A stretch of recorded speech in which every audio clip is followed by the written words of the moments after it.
The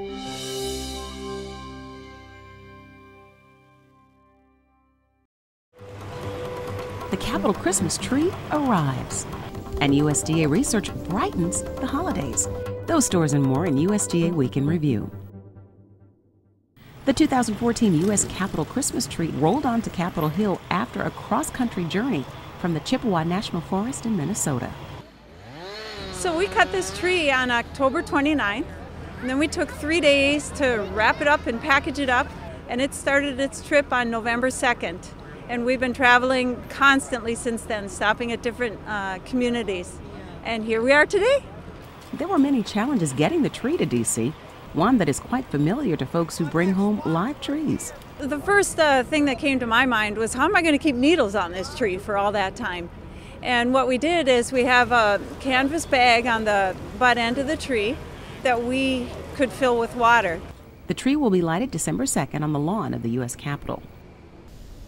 Besides trees, hollies and poinsettias are popular holiday plants. A lot of USDA Agricultural Research Service effort has gone into making those plants the holiday favorites we know today.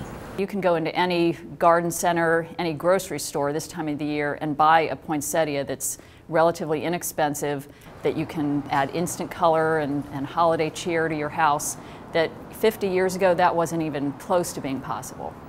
That's because poinsettias are naturally large and branchy. ARS made them smaller, different colored, and on a schedule.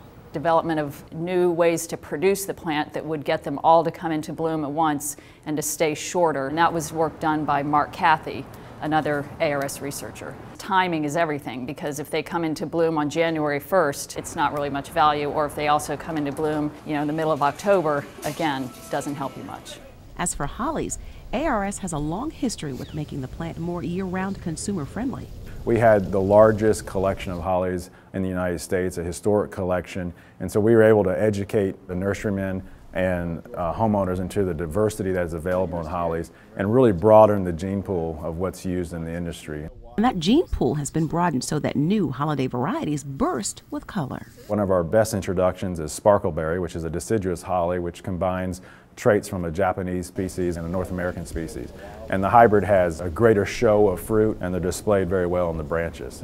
And while these days hollies are associated with Christmas, Olson says their holiday associations predate Christmas, going back to winter solstice celebrations. And in this week's Photo of the Week, USDA Natural Resources and Environment Undersecretary Robert Bonney front and center in the tan sport coat with the Tongass Advisory Committee in Sitka, Alaska. For more photos, go to the USDA Flickr site. That's all for USDA Week in Review. Follow, tweet, and stay informed at USDA.gov.